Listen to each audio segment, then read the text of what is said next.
What if I told you that a single glittery backpack would haunt an entire community for 25 years, and that the answer was hiding in plain sight the entire time? Stay with me because this story will change how you think about missing children cases forever. September 15, 1999, Cedar Falls, Indiana, a town so small that everyone knew everyone, where unlocked doors were normal and children walked alone without fear. Margaret Walsh had been driving the same yellow school bus route for 17 years, memorizing every pothole, every stop sign, every child's face that climbed those 3 metal steps each morning. At exactly 7:43 a.m., Margaret expected to see Sarah Miller waiting at her mailbox. 9 years old with strawberry blonde hair that caught the morning light like spun gold, Sarah was the kind of child who made you smile without trying. Her pink backpack, covered in glittery butterfly stickers that her grandmother had carefully applied before the new school year, was as much a part of the morning routine as Margaret's coffee and the sunrise over the cornfields. But that Wednesday morning the mailbox stood empty. Margaret slowed the bus, her experienced eyes scanning the Miller property. The white farmhouse sat about 100 yards back from County Road 47, its windows reflecting the early morning sun like watching eyes. Linda Miller's blue Honda Civic was still in the driveway. Maybe Sarah was running late. It happened sometimes, especially on Wednesdays when she had to remember her library books. Margaret waited. 1 minute, 2 minutes. The other children began to fidget in their seats, their innocent chatter filling the bus as they wondered where their classmate could be. Tommy Harrison, Sarah's best friend and desk partner, pressed his face against the window, his breath fogging the glass as he called out, "Where's Sarah?" That's when Margaret saw it, a flash of pink among the brown cattails and discarded beer cans in the ditch beside the road. Her heart stopped. She engaged the brake, opened the door, and walked the 30 feet that would change Cedar Falls forever. The backpack lay crumpled against a rusted fence post, its glittery butterflies now dulled with morning dew. The zipper was partially open, revealing the carefully packed lunch that would never be eaten, a peanut butter sandwich wrapped in wax paper, a red apple polished to perfection, and a juice box with a smiley face drawn on it in permanent marker by a mother's loving hand. Inside the front pocket, Sarah's homework folder contained a math worksheet she'd completed the night before, each number written in her careful, practiced script. Her name was written in permanent marker on the white label inside: Sarah Elizabeth Miller, Grade 4, Cedar Falls Elementary. But Sarah was nowhere to be seen. If you're already feeling the chills, hit that subscribe button, because this story gets more shocking with every minute, and you won't want to miss what happens next. Margaret called Sarah's name, her voice carrying across the empty landscape, but only the wind answered back. The cornfield beyond the fence stretched for miles, its stalks tall enough to hide a child, or something worse. The silence was deafening, broken only by the idle rumble of the school bus engine and the distant sound of a truck on the highway. At 7:52 am, Margaret Walsh made the phone call that would shatter the peace of Cedar Falls forever. 911, what's your emergency? Dispatcher Jenny Kowalski's calm voice was met with Margaret's trembling words. There's a little girl missing. Her backpack's here but she's not. Something's wrong. Something's very wrong. That phone call lasted exactly 3 minutes and 47 seconds. By the time it ended, every parent in Cedar Falls would feel their world shift off its axis. The morning routine of coffee shops opening and mail carriers beginning their routes would give way to an organized chaos that would define the next 25 years of this small Indiana town's history. Within 30 minutes of Margaret's 911 call, Cedar Falls transformed into something its residents had never imagined. Sheriff Robert Garrett arrived first, his patrol car kicking up dust as it pulled alongside the abandoned school bus. Garrett had been sheriff for 12 years, dealing mostly with drunk driving arrests, teenagers spray painting the water tower, and the occasional domestic dispute that ended with handshakes and apologies. Missing children weren't supposed to happen in Cedar Falls. As Garrett knelt beside Sarah's abandoned backpack, photographing its position with the department's single digital camera, he knew he was looking at something that would change their sleepy community forever. The morning dew on the glittery butterflies seemed to mock the innocence they represented, By 1000 am, the Cedar Falls Community Center had become a command post. Its walls, still decorated with red, white, and blue streamers from the Labor Day picnic just 2 weeks prior, now seemed grotesquely cheerful against the backdrop of every parent's worst nightmare.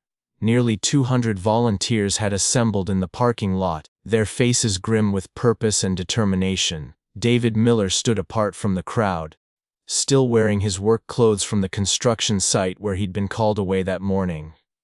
A man of few words under normal circumstances, he now found himself completely speechless. His calloused hands trembling as he held Sarah's school picture from just 3 weeks earlier.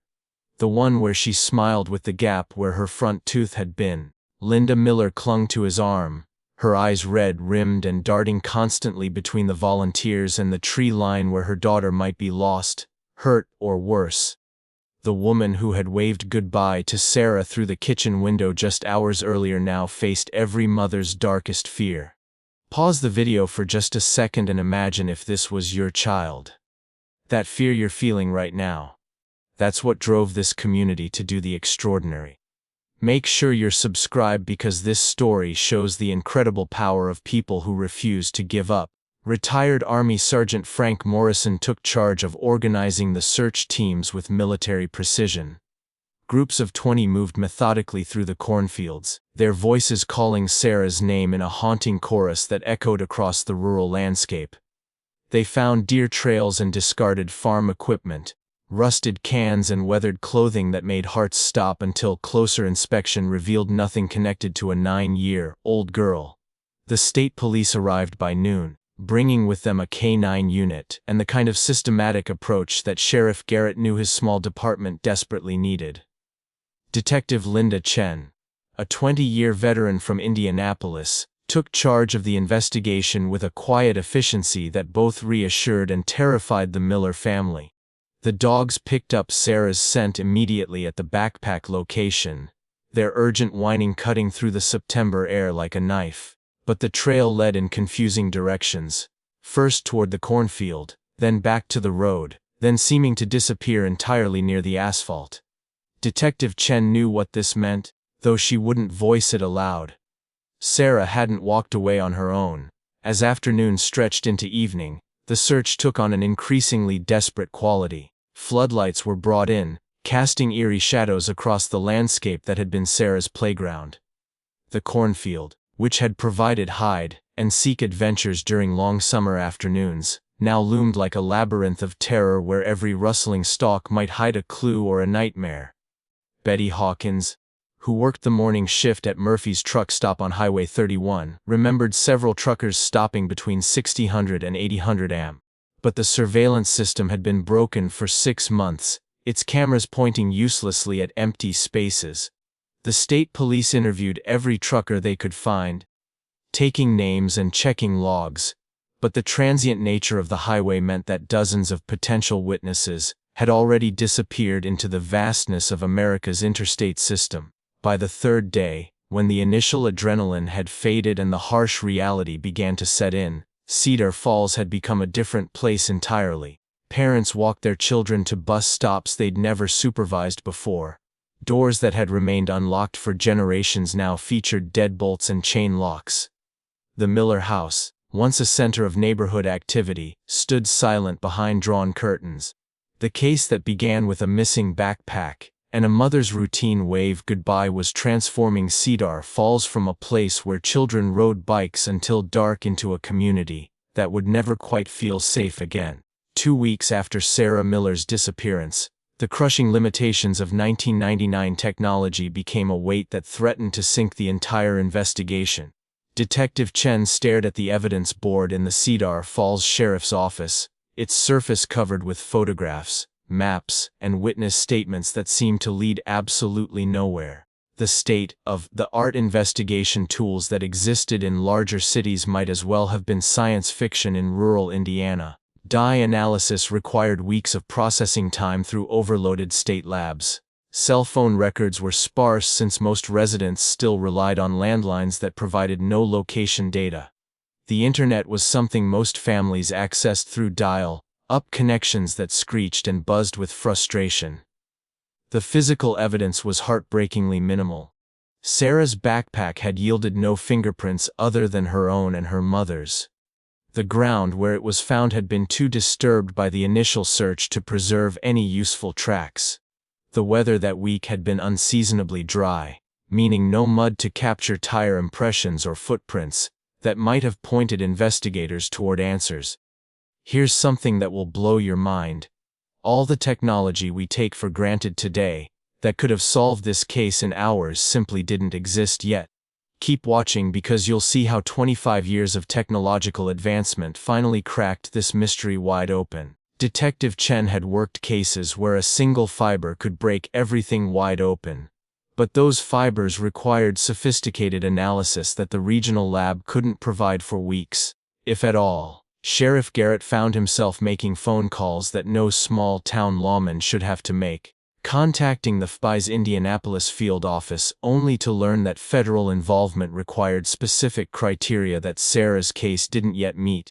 The National Center for Missing and Exploited Children provided resources and expertise, but they couldn't manufacture evidence that simply didn't exist. Every lead that had seemed promising in those first chaotic days evaporated under scrutiny like morning mist. The trucker who had seemed nervous during questioning turned out to have an outstanding warrant for unpaid child support. The drifter spotted near the cornfield had been sleeping off a 3-day bender and couldn't remember his own name, let alone anything about a missing girl. Surveillance cameras were rare in rural areas, and those that existed often recorded on WES tapes that were reused weekly. Traffic cameras were virtually non-existent on country roads. GPS tracking was available only to the military and certain commercial applications. The digital breadcrumbs that modern investigators rely on simply weren't being created in 1999. Linda Miller aged years in those 2 weeks. She stopped eating regularly, stopped sleeping through the night, and developed the habit of walking County Road 47 at all hours, calling Sarah's name into the darkness. Neighbors found her there at 200 flashlight in hand, searching ditches that had already been combed by trained professionals with dogs and metal detectors. David tried to convince her to rest, but how do you tell a mother to stop looking for her child? The construction crew gave him indefinite leave, understanding that no man could frame houses when his daughter was missing, and every hammer blow echoed like a heartbeat counting down the time since she'd vanished. The volunteer searches continued, but with diminishing enthusiasm as the harsh reality of their limitations became apparent.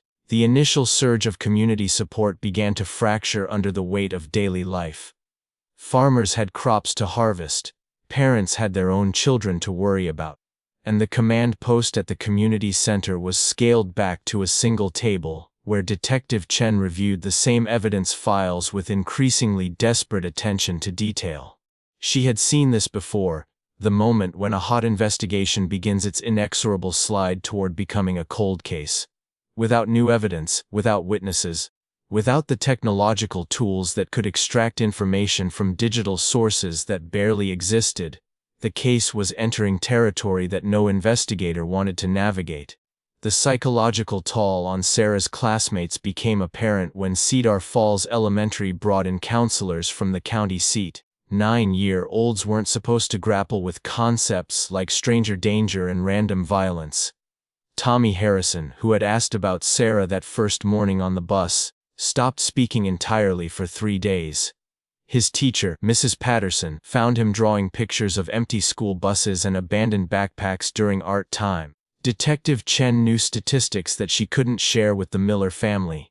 Most missing children cases were resolved within the first 48 hours. After 2 weeks, the odds shifted dramatically toward outcomes that no parent should ever have to contemplate. Without a ransom demand, without evidence of abduction for a specific purpose, without any communication from whoever had taken Sarah, the case was entering statistical territory that made seasoned investigators lose sleep. By October, when the maple trees along County Road 47 had turned brilliant shades of red and gold, the kind of autumn beauty that Sarah had loved when she collected leaves for school projects, the investigation had settled into the grim routine of following leads that led nowhere and waiting for breaks that never came. As autumn deepened into winter, Cedar Falls began to consume itself with suspicion and paranoia. The unity that had characterized those first desperate days of searching fractured along lines of fear, mistrust, and the very human need to assign blame when tragedy strikes without explanation or justice. Coffee shops that had once buzzed with friendly gossip now hosted hushed conversations where neighbors eyed each other with suspicion. Theories multiplied like cancer cells, each more disturbing than the last. The truck stop on Highway 31 became the epicenter of amateur detective work, with regulars at Murphy's Diner developing elaborate conspiracies about long-haul truckers who used the interstate system to prey on small communities. Betty Hawkins, whose broken surveillance cameras had failed to capture anything useful, found herself subjected to interrogation by customers who seemed to believe she was hiding crucial information. The fact that dozens of truckers passed through daily, most of them anonymous figures grabbing coffee and fuel before disappearing into the vastness of America's highway system, only fed the growing paranoia. What you're about to hear shows how fear can destroy a community from the inside out. If this story is keeping you on the edge of your seat, smash that like button and let me know in the comments what you think really happened to Sarah Miller. Frank Morrison, the retired Army sergeant who had organized the initial search efforts, became an unofficial spokesman for the trucker theory. He spent hours at the community center creating detailed maps that tracked truck routes, attempting to establish patterns that might explain Sarah's disappearance. His military background lent authority to his theories, and soon half the town was convinced that Sarah had been taken by someone passing through, a faceless predator who had struck randomly and vanished into the night. But small towns have long memories and deeper grudges, and not everyone was willing to blame outsiders. The Peterson family, who lived in the trailer park on the outskirts of town, found themselves subjected to scrutiny that bordered on harassment. Jim Peterson had been arrested for public intoxication 3 years earlier, and somehow that transgression became evidence of deeper depravity in the minds of frightened neighbors. His youngest son, Kevin, was Sarah's age, and the fact that he had been home sick the day Sarah disappeared transformed from coincidence into conspiracy in the fevered imagination of a community desperate for answers. The whispers grew louder and more vicious as weeks passed. Anonymous letters appeared in mailboxes, accusing neighbors of suspicious behavior. The Miller family's phone rang at all hours with tips that ranged from genuine concern to cruel pranks. Someone claimed to have seen Sarah getting into a red pickup truck, but 3 different red pickup trucks were reported, belonging to men who had lived in Cedar Falls their entire lives. Each accusation required investigation, consuming precious resources and fracturing relationships that had taken decades to build. Linda Miller found herself trapped in a nightmare of competing theories and false hope. Meaning neighbors would corner her at the grocery store with elaborate explanations of what must have happened to Sarah, each more disturbing than the last. The woman who had once known every family in town now saw potential predators in every face. The mailman who had delivered letters to her house for 15 years suddenly seemed suspect, because he had access to everyone's routines. The mechanic who serviced their car became threatening because he knew when they weren't home. Trust, the foundation of small-town life, crumbled like old mortar under the weight of unresolved fear. Detective Chen watched the community's disintegration with professional dismay and personal heartbreak. She had seen this before, how fear could transform neighbors into enemies and theories into facts through sheer repetition. Every wild accusation required follow-up, pulling resources away from legitimate investigative work. She found herself spending as much time debunking conspiracy theories as pursuing actual leads. The most devastating aspect of the community's paranoia was how it affected the children.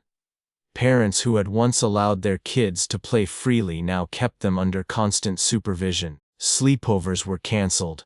Walking to school became unthinkable. The simple pleasures of childhood in a small town, riding bikes to the creek, building forts in the woods, selling lemonade at roadside stands, disappeared behind a wall of adult fear and suspicion. Tommy Harrison's mother pulled him out of Cedar Falls Elementary and enrolled him in a private school 30 miles away. Other families followed suit, creating a brain drain that would affect the community for years to come. Real estate values plummeted as young families avoided moving to a town where children disappeared without explanation. As 1999 drew to a close, Cedar Falls had become two towns occupying the same geography. There were those who believed Sarah had been taken by a stranger, probably a trucker, and would likely never be found.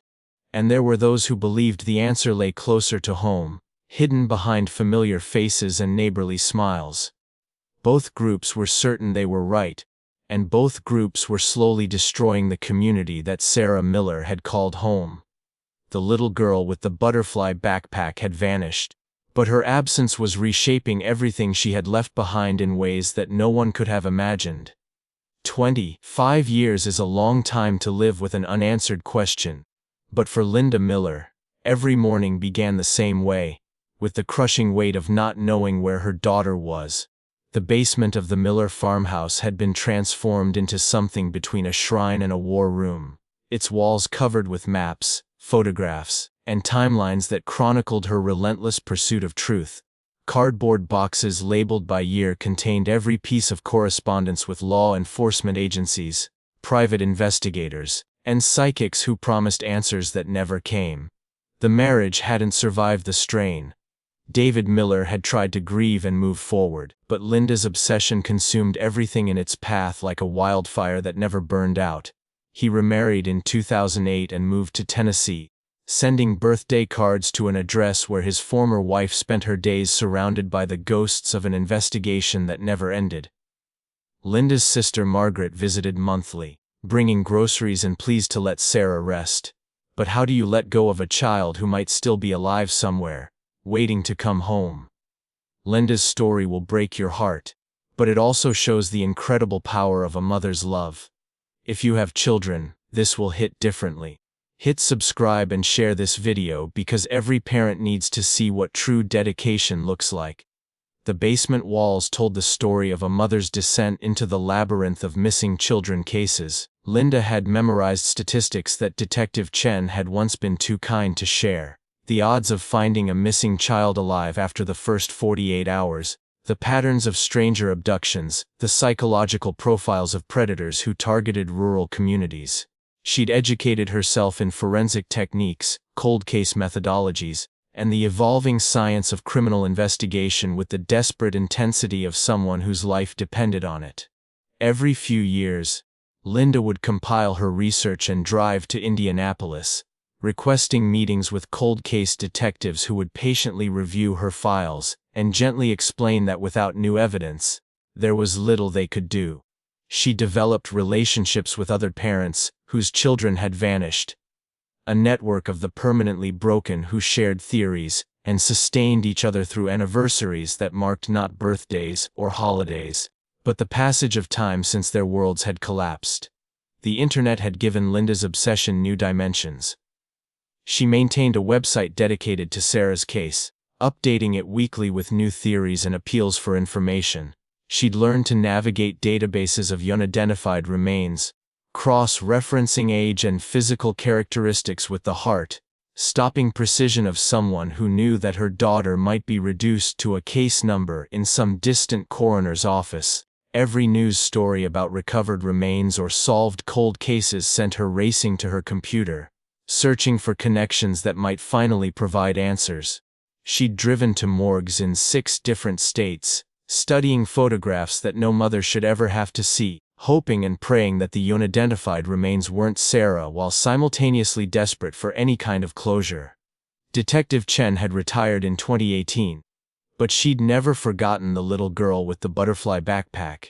She'd kept copies of the case files in her personal records, and she called Linda on the anniversary of Sarah's disappearance, not with updates, because there were none, but simply to let a grieving mother know that someone else still remembered. These conversations had become ritualistic, 2 women bound together by a case that had defined their lives in different ways. Linda's health had suffered under the weight of her vigil, high blood pressure, insomnia, and persistent anxiety that made social interactions increasingly difficult had transformed her from the vibrant woman who had once organized church potlucks and coached Little League into someone who startled at unexpected noises and scrutinized every stranger's face for signs of recognition. The prescription bottles on her kitchen counter told their own story of a woman trying to medicate pain that had no cure. Sleep aids that barely worked, antidepressants that dulled the sharpest edges of grief without eliminating it, and heart medication for the physical toll that 25 years of stress had exacted on her body. The community had long since moved on. New families had moved into Cedar Falls, drawn by affordable housing and rural tranquility. They knew nothing of Sarah Miller or the terror that had once gripped their adopted hometown. To them, Linda was simply the eccentric woman who lived alone in the farmhouse on County Road 47. The one who sometimes stood at her mailbox staring down the road as if waiting for someone who would never come. But Linda's obsession had evolved into expertise. She'd become an informal consultant for other missing children cases, her basement serving as a repository of information about investigative techniques, jurisdictional challenges, and the systemic failures that allowed cases to go cold. Parents from across the Midwest would contact her, seeking guidance from someone who understood the particular hell of not knowing. She'd helped locate 3 missing children over the years, not Sarah, never Sarah, but other people's daughters and sons who had been found because Linda Miller refused to let any case die the way Sarah's had seemed to. It was small comfort, but it was something. It meant that her daughter's disappearance had served some purpose, had prevented other families from enduring the endless uncertainty that had consumed her life.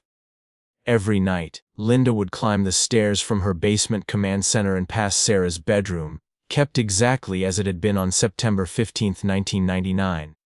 The bed was still made with the butterfly comforter Sarah had picked out for her 9th birthday. Homework assignments from 4th grade remained on the desk, waiting for a student who would never return to complete them. The calendar on Sarah's wall was still turned to September 1999. Its innocent reminder of school events and play dates now serving as a monument to interrupted childhood. Linda would stand in the doorway for a few minutes each night, saying goodnight to a daughter who existed now only in memory and hope, before returning to her own room where sleep came rarely and dreams were filled with butterfly backpacks and unanswered questions. Detective Rachel Torres had been working cold cases for 8 years when she first encountered Sarah Miller's file in January 2024. The Indiana State Police Cold Case Unit had been reorganized and equipped with technology that would have seemed like science fiction to the investigators who had worked Sarah's disappearance in 1999. Digital forensics, advanced analysis, and massive interconnected databases had revolutionized criminal investigation in ways that offered new hope for cases that had seemed permanently unsolvable. Torres was drawn to Sarah's case partly because of its completeness. Linda Miller's obsessive documentation had preserved details that might have been lost in other investigations. But it was also the photograph that got to her.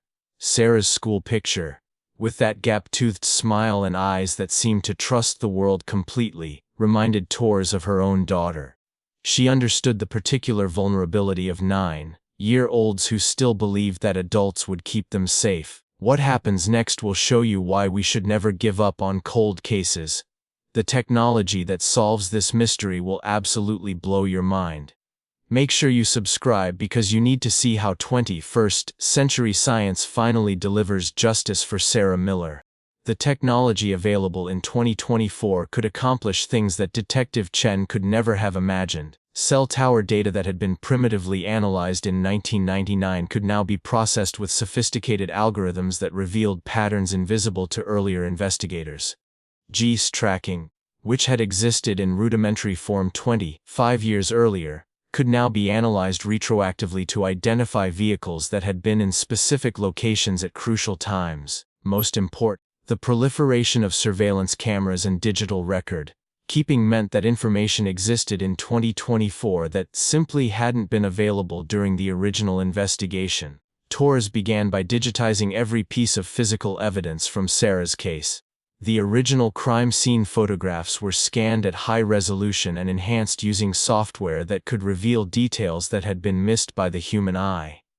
The backpack itself, which had been stored in the evidence room for 25 5 years, was re-examined using techniques that could detect microscopic fibers, traces, and other evidence that 1999 technology couldn't identify. But the breakthrough began with a seemingly unrelated development. In 2023, genetic genealogy had solved a cold case in Ohio involving a series of truck stop assaults that had occurred between 1998 and 2001. The perpetrator, Marcus Hoffman, had been arrested and his DNA entered into the national database. What Torres discovered through cross-referencing that database with trucking company employment records was that Hoffman had been employed by a logistics company that regularly ran routes through Indiana during the time period when Sarah disappeared. Modern investigative techniques allowed Torres to reconstruct Hoffman's movements with precision that would have been impossible in 1999. Electronic logs, fuel receipts, and delivery confirmations could be analyzed to determine exactly where Hoffman's truck had been on September 15, 1999. The process was painstaking, requiring cooperation from multiple agencies and companies that had long since been sold or reorganized. But it revealed a pattern that made Torres's pulse quicken. Hoffman had been scheduled to pick up a load at a grain elevator just 12 miles from Cedar Falls on the morning Sarah disappeared. More disturbing still, employment records showed that he had been making regular runs through the area for nearly 6 years, giving him ample opportunity to study the community's patterns and identify potential victims. The investigative tools of 2024 could also analyze pattern evidence in ways that earlier technology couldn't match. Torres fed information about dozens of unsolved missing children cases into a sophisticated algorithm that looked for geographical, temporal, and methodological connections. The results suggested that Sarah's disappearance might not have been an isolated incident, but part of a pattern that stretched across multiple states and years. What made Torres's investigation different from earlier efforts wasn't just the technology, it was the context. Social media had created vast networks of information sharing among law enforcement agencies. Online databases contained millions of records that could be cross-referenced in minutes rather than months. Most importantly, the 25 years that had passed had created a digital trail that hadn't existed in 1999 but could now be analyzed retroactively. Torres reached out to Linda Miller in February 2024, driving to Cedar Falls to meet the woman whose dedication had kept Sarah's case alive through sheer force of will.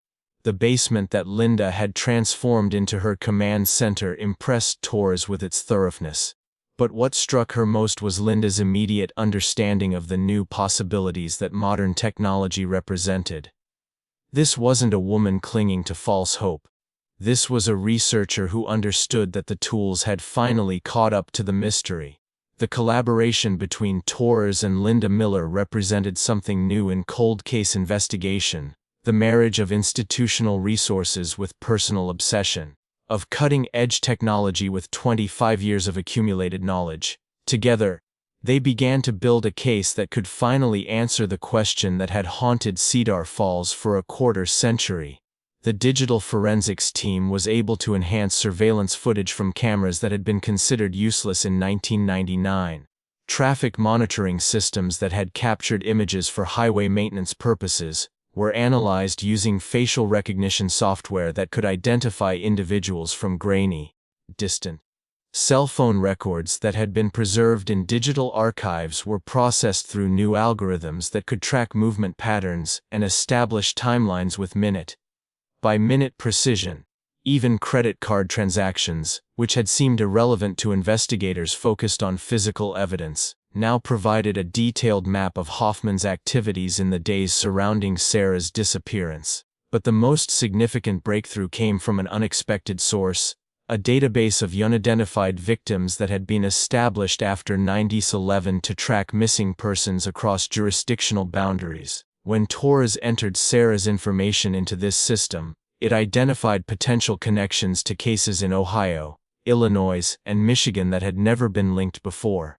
The breakthrough came at 3:17 am on a Tuesday in March 2024, when Detective Torres was hunched over her computer in the cold case unit, cross-referencing Marcus Hoffman's employment records with cellular tower data that had been preserved in digital archives. The coffee had gone cold hours earlier, but Torres couldn't sleep. knowing that somewhere in the electronic breadcrumbs of 1999, the truth about Sarah Miller might be waiting to be discovered. What Torres found made her heart race and her hands shake. On September 15, 1999, Marcus Hoffman's cell phone had pinged a tower that served the Cedar Falls area at 6047 am, exactly 56 minutes before Sarah Miller's school bus had arrived at her stop. The technology of 1999 had been primitive by modern standards, but cell towers had still recorded which phones connected to them, creating an electronic footprint that investigators of that era hadn't known how to interpret. 25 years later, that same data could be analyzed with precision that revealed not just presence, but movement patterns and timing that painted a devastating picture. Hoffman's phone records told a story that chilled Torres to the bone. The man had made 3 calls that morning, one to his dispatcher at 60:30 am confirming his pickup location, one to a truck stop restaurant in 15 am asking about breakfast hours, and one to an unknown number at 8:23 am that lasted only 11 seconds. What Torres discovered next will shock you to your core. This is the moment when 25 years of mystery finally starts to unravel. If you're not subscribed yet, you absolutely need to be, because this revelation changes everything.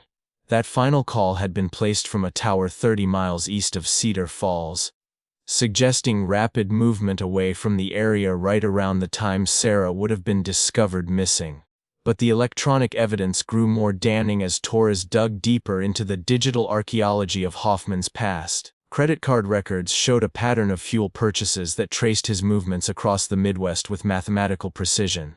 On September 14, 1999, he had bought diesel fuel at a truck stop in Fort Wayne at 11:23 p.m., then again at a station outside Muncie at 2017 am. On September 15. The timing placed him in the Cedar Falls area at exactly the moment when Sarah Miller had vanished. But it was the employment records that revealed the most disturbing pattern. Hoffman had worked for Midwest Logistics from 1997 to 2003, running routes that took him through small rural communities across Indiana, Illinois, and Ohio.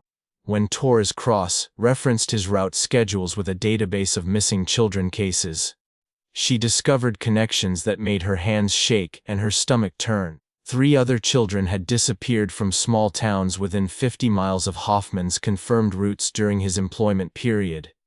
Each case had gone cold. Each had involved a child walking alone to school or a bus stop. Each had left families shattered and communities terrorized, just like Cedar Falls. The digital forensics team was able to reconstruct Hoffman's movements with terrifying precision. Traffic cameras that had been installed for highway monitoring in the late 1990s had captured images that had been archived but never analyzed in connection with missing children cases. Enhancement software could now extract license plate numbers and vehicle descriptions from grainy footage that had been useless to investigators 25 years earlier. Hoffman's truck, a blue Peterbilt with distinctive chrome exhaust stacks, appeared on camera footage from Highway 31 at 6042 am on September 15, 1999, heading towards Cedar Falls. More cameras captured it leaving the area at 80:31 am. Traveling east toward the interstate at speeds that suggested urgency rather than routine commercial driving. Linda Miller sat in Torres's office as the detective explained the electronic evidence, her hands gripping the arms of her chair so tightly that her knuckles had turned white. For 25 years she had imagined her daughter's killer as a faceless monster who had appeared from nowhere and vanished without a trace. The reality was somehow worse. Sarah had been taken by someone whose every movement could be tracked, whose presence in their community had been recorded by machines that no one had thought to question at the time. The most devastating revelation came when Torres showed Linda the route logs. Hoffman hadn't just passed through Cedar Falls once. He had been a regular presence in their community, stopping at the truck stop on Highway 31 at least twice monthly for nearly 6 years. He had bought coffee where Linda shopped for groceries. He had seen the community's rhythms, learned its patterns, observed its children. Sarah's abduction hadn't been random. It had been planned by someone who had studied Cedar Falls like a predator studies prey, identifying the most vulnerable targets and the safest opportunities to strike. The electronic evidence revealed Hoffman's methodical nature in chilling detail. Bank records showed that he had established accounts in multiple states, allowing him to access cash without leaving obvious trails. Phone records indicated that he had used different devices in different locations, making it difficult for any single jurisdiction to establish patterns. Most disturbing of all, Torres discovered that Hoffman had been researching missing children cases online, using library computers and internet cafes to avoid creating digital connections to his home address. Browser histories that had been preserved by service providers for legal compliance purposes showed that he had been following news coverage of Sarah's disappearance, reading updates about the investigation, and even monitoring Linda Miller's website dedicated to finding her daughter. As Torres compiled the electronic evidence, she realized that the technology had existed in 1999 to solve Sarah's case, but the knowledge and analytical tools to interpret that technology had not. The killer had been hiding not in shadows or distant places, but in plain sight, protected by the limitations of an investigative system that couldn't see the forest for the trees. The digital breadcrumbs that would ultimately destroy Marcus Hoffman had been there all along, waiting for technology and investigative techniques to evolve enough to read the story they told. It was a story of calculated predation, methodical planning, and the exploitation of systemic blind spots that allowed monsters to operate with virtual impunity. The gas station security footage that would ultimately seal Marcus Hoffman's fate had been forgotten for 25 years, preserved by nothing more than administrative incompetence and a stroke of extraordinary luck. Murphy's Gas & Go, located 40 miles southeast of Cedar Falls on State Route 37, had installed a surveillance system in 1998 as part of an insurance requirement. When the business changed hands in 2001, the new owners had simply boxed up the old equipment and stored it in a warehouse, assuming that 3-year-old security tapes had no value to anyone. Detective Torres discovered the footage's existence through a bureaucratic accident while tracking down all businesses that Marcus Hoffman might have visited on September 15, 1999. She contacted the current owners of what had once been Murphy's Gas & Go, now operating as a Family Dollar store. The property manager mentioned in passing that they still had boxes of old security equipment in storage, mostly because no one had wanted to pay for disposal. What Torres found in that dusty warehouse would have been impossible to analyze in 1999, but with 2024's image enhancement technology, it became a smoking gun. What you're about to see is the moment that 25 years of mystery finally gets solved. This footage will give you chills and show you exactly why we never give up on finding the truth. Hit that notification bell because everyone needs to see this incredible breakthrough. The footage showed Hoffman's blue Peterbilt pulling into the gas station at 8017 am on September 15, 1999, less than 90 minutes after Sarah Miller had been reported missing. But it wasn't just Hoffman's presence that made Torres's blood run cold. It was what the enhanced imagery revealed in the truck's cab that would haunt her dreams for years to come. Advanced digital analysis could now extract details from security footage that had seemed hopelessly grainy to investigators 25 years earlier. Frame-by-frame enhancement revealed a small figure in the passenger seat of Hoffman's truck, partially obscured but clearly visible to trained eyes using modern techniques. The figure appeared to be a child, with blonde hair catching the morning light, wearing what looked like a pink jacket or shirt. The timestamp on the footage placed this sighting 74 minutes after Margaret Walsh had discovered Sarah's backpack and 58 minutes after the first 911 call had been placed. If this was Sarah Miller, and every instinct Torres possessed told her it was, then she had still been alive more than an hour after her disappearance, trapped in a truck with her abductor as he calmly stopped for fuel. But the gas station footage revealed something even more chilling about Hoffman's methodical nature. He had been almost casual in his movements, showing no signs of panic or urgency. He filled his tank, went inside to pay, even bought a coffee and a package of crackers. The indoor cameras showed him interacting normally with the clerk, a man named Jerry Phillips who had died in 2018 but whose statement from a 2001 robbery investigation described Hoffman as just another trucker. Nothing memorable about him. To Phillips, Hoffman had seemed like any other long-haul driver stopping for fuel and caffeine. He had no idea that the man buying coffee and making small talk about the weather had a kidnapped child hidden in his truck. The banality of evil had never been more apparent. Here was a man who had just destroyed a family and terrorized a community, behaving as if he was simply running errands. The digital enhancement revealed other crucial details that would have been invisible in 1999. Hoffman's license plate was clearly readable, confirming his identity beyond any doubt. More importantly, the truck's position relative to the gas pumps created sight lines that showed the passenger side of the cab, where the small figure sat motionless. Advanced image analysis suggested that the child appeared to be restrained or unconscious, though the resolution wasn't sufficient to determine which. What was clear was that this was not a child who was there voluntarily. The positioning, the stillness, the way the figure seemed to slump against the seat, everything suggested a victim rather than a passenger. Torres worked with the FBI's digital forensics unit to extract every possible detail from the footage. They could determine that Hoffman had spent exactly 9 minutes and 47 seconds at the gas station. They could read the display on the fuel pump showing that he had purchased 52 gallons of diesel. They could even enhance the audio enough to hear fragments of his conversation with the clerk, though nothing he said suggested he was anything other than a tired trucker grabbing breakfast. What haunted Torres most about the footage was its ordinariness. While Cedar Falls was erupting in panic and hundreds of volunteers were searching cornfields, Marcus Hoffman was 40 miles away, calmly buying coffee as if nothing had happened. The disconnect between the horror of his crime and the mundane nature of his behavior was almost incomprehensible. The gas station footage also revealed Hoffman's route of escape. Traffic cameras along State Route 37 had captured his truck heading south toward the interstate system that would carry him beyond the reach of the local investigation.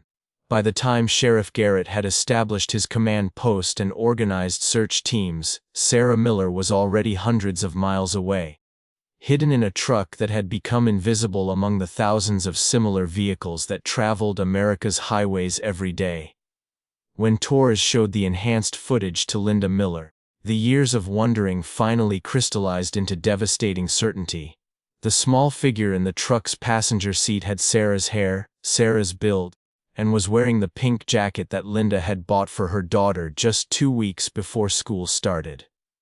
After 25 years of theories and speculation, of false leads and dead ends, they were looking at the last confirmed sighting of Sarah Miller alive.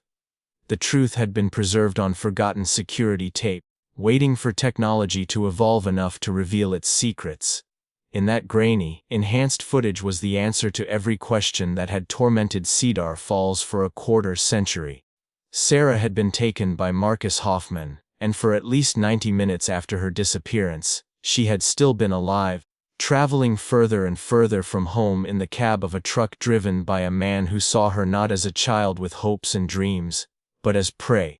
The footage became the cornerstone of the prosecution's case, but for Linda Miller, it represented something else entirely: the final, devastating confirmation that her daughter's trust in the world's safety had been betrayed by a monster who wore the mask of an ordinary man. The arrest of Marcus Hoffman took place at 6013 on April 18, 2024 at his modest ranch house in Youngstown, Ohio, where he had lived quietly for the past 12 years since retiring from long-haul trucking. Detective Torres had coordinated with Ohio State Police and FBI agents to ensure that Hoffman couldn't disappear into the network of truck stops and highways that had once made him invisible to justice. The man who answered his front door looked nothing like the predator that Linda Miller had imagined for 25 years. He was simply a tired-looking 58-year-old with graying hair and reading glasses, wearing a bathrobe and holding a cup of coffee. For a moment, Torres wondered if they had the wrong address, the wrong man. Evil, she had learned over years of police work, rarely looked the part. Hoffman's neighbors in the working-class subdivision described him as unremarkable, the kind of man who kept his lawn meticulously trimmed and waved politely when retrieving his mail. He had worked part-time at a local auto parts store since retiring, where coworkers knew him as quiet but reliable. Someone who could diagnose engine problems with the expertise that came from decades on the road. None of them suspected that the man who recommended the best motor oil and remembered their children's names had spent years traversing the Midwest in search of victims. The mask of normalcy that Hoffman had worn for decades was so complete that even after his arrest, neighbors struggled to reconcile the helpful retiree they knew with the monster that evidence revealed him to be. This is the moment we've all been waiting for, when justice finally catches up to evil. But what they found in Hoffman's house will shock you beyond belief. Make sure you're subscribed, because the evidence they discovered shows just how many families this monster destroyed. The search of Hoffman's property revealed the methodical nature of his crimes in chilling detail. In a locked shed behind his house, investigators found a collection that made seasoned detectives physically ill. Photographs, newspaper clippings, and personal items told the story of multiple victims across several states, each trophy carefully organized and preserved like specimens in a laboratory. Sarah Miller's school ID, which should have been in her backpack on that September morning in 1999, was found in a shoebox alongside similar items from other children who had vanished without explanation. A butterfly hair clip that Linda had bought for Sarah's first day of 4th grade. A small notebook where Sarah had practiced writing her name in cursive. Items that represented a mother's love and a daughter's dreams, now reduced to trophies in a killer's collection. The trophies were organized with the same meticulous care that Hoffman had once applied to maintaining his truck's log books. Each victim had their own section, with photographs tracking their routines, newspaper clippings documenting their disappearances, and personal items that served as grotesque mementos of his crimes. What disturbed investigators most was the evidence of Hoffman's planning.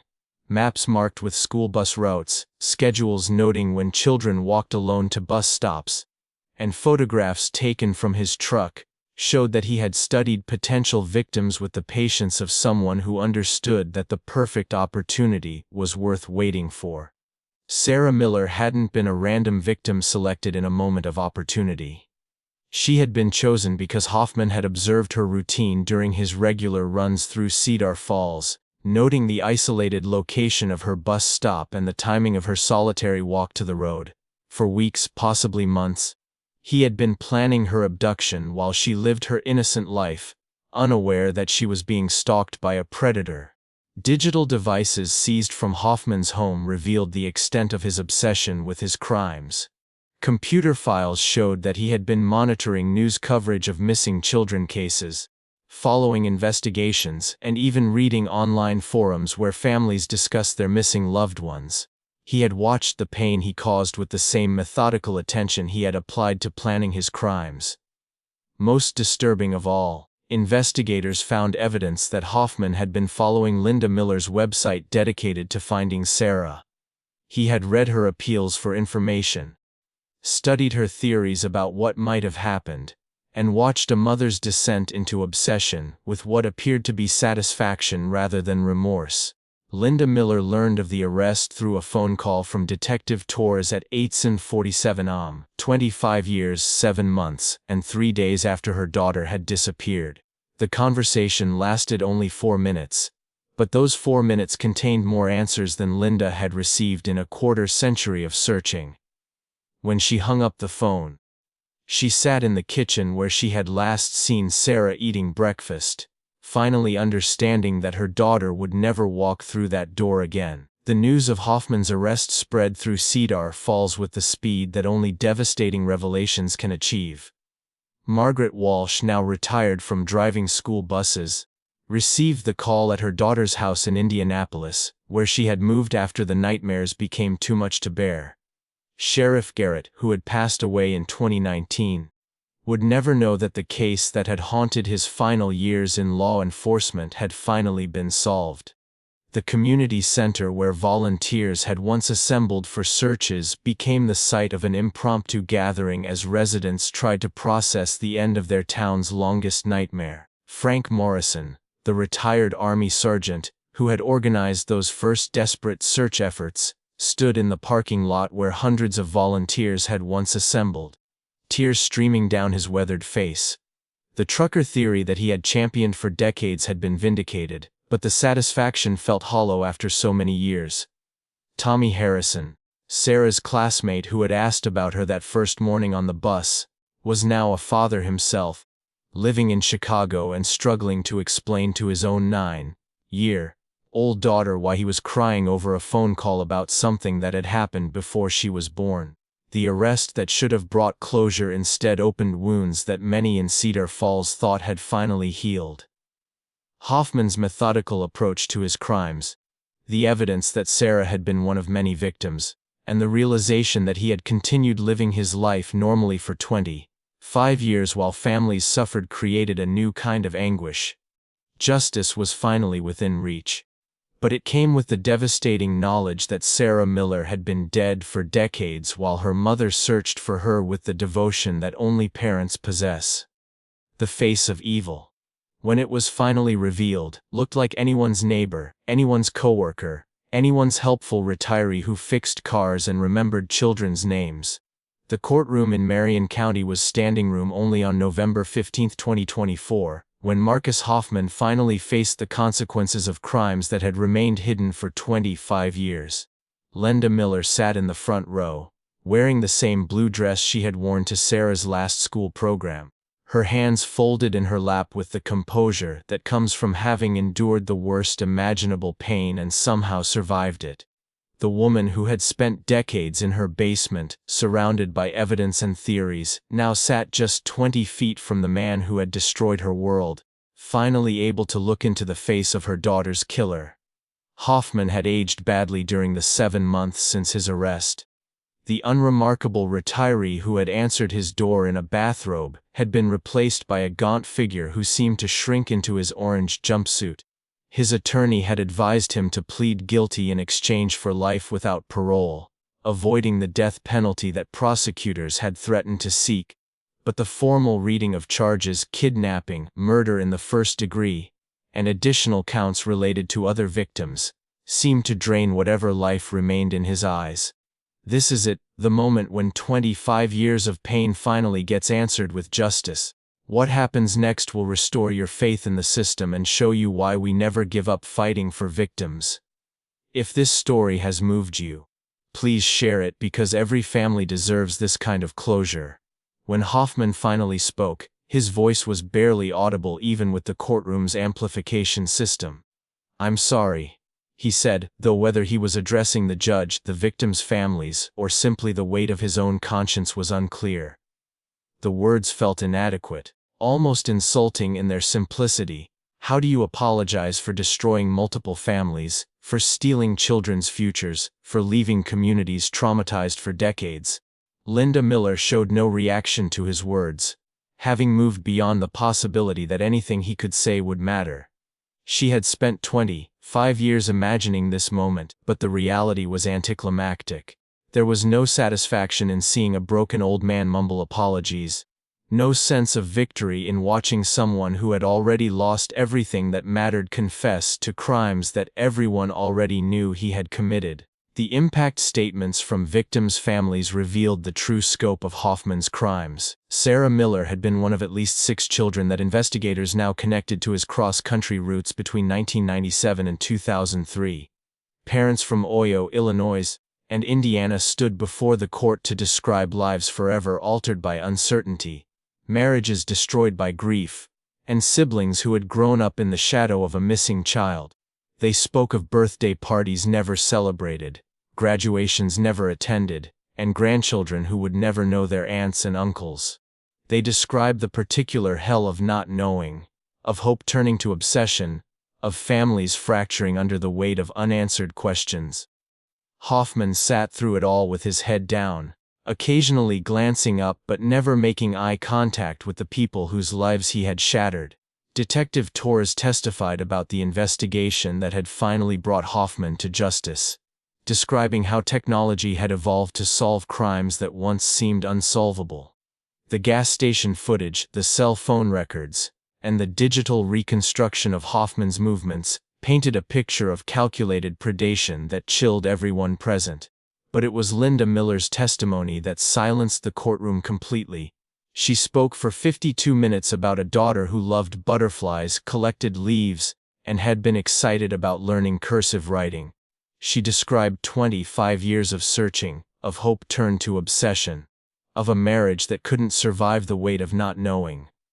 Sarah was going to be a veterinarian, Linda said, her voice steady despite the tears streaming down her face. She used to bring home injured birds and try to fix their broken wings. She believed everything could be healed if you just cared enough and tried hard enough. She would have spent her life helping creatures that couldn't help themselves, just like she was a creature who couldn't help herself when this man decided to destroy her. Linda spoke about the website she had maintained for 25 years, the thousands of miles she had driven chasing false leads, the relationships that had been destroyed by her obsession with finding the truth. She described nights spent in the basement surrounded by evidence, days when she couldn't eat because food tasted like ash, years when she couldn't celebrate holidays because they only reminded her of what was missing. "Didn't just kill my daughter," Linda said, looking directly at Hoffman for the first time. "He killed the mother I was, the wife I was, the person I might have become. He turned me into someone who could only exist in the space between hope and despair, never moving forward but never able to let go. For 25 years, I lived in the hell he created. And now I finally get to walk out of it." The judge's sentence was delivered without ceremony: life in prison without the possibility of parole for each count of murder, to be served consecutively. Hoffman would spend the rest of his life in maximum security confinement, though at his age, that sentence likely amounted to a matter of years rather than decades. The mathematical precision of the punishment felt appropriate for crimes that had been solved through digital analysis and forensic accounting, but it couldn't restore what had been lost or heal wounds that had festered for 25 years. As the courtroom emptied, Linda Miller remained seated, staring at the spot where Hoffman had stood moments before. Detective Torres sat beside her in silence, understanding that this moment, the culmination of everything they had worked toward, felt less like victory than like the ending of a book that should never have been written. Sarah Miller would remain 9 years old forever, frozen in time at the moment when her trust in the world's safety had been betrayed by a man who saw her not as a child with dreams and fears, but as an opportunity. The butterfly backpack that had started this nightmare was finally empty of mystery, but it could never be filled with the life that should have continued beyond that September morning in 1999. The drive back to Cedar Falls took Linda through landscapes that had once seemed threatening, where every truck stop and rest area had represented potential danger. Now those places seemed simply ordinary again, returned to their proper role as waypoints for travelers rather than hunting grounds for predators. The case that had defined her life for 25 years was closed, but Linda Miller faced a future she had never prepared for. Life after the search was over. In her kitchen, she sat at the table where Sarah had eaten her last breakfast, finally able to say goodbye to the daughter who existed now only in memory and love. Outside, Cedar Falls continued its quiet existence, a small Indiana town where children once again walked to school without fear, where parents slept peacefully knowing that the monster who had haunted their community for a quarter-century would never hurt another family. The butterfly backpack mystery was finally solved, justice was finally served, and a mother's 25-year vigil was finally over. If you followed Sarah's story to the end, please take a moment to subscribe to our channel and share your thoughts about how families find their way forward when the searching finally stops. Because sometimes the hardest part of solving a case isn't finding the answers, it's learning how to live with them. Thank you for joining me on this incredible journey of justice, technology, and a mother's unbreakable love.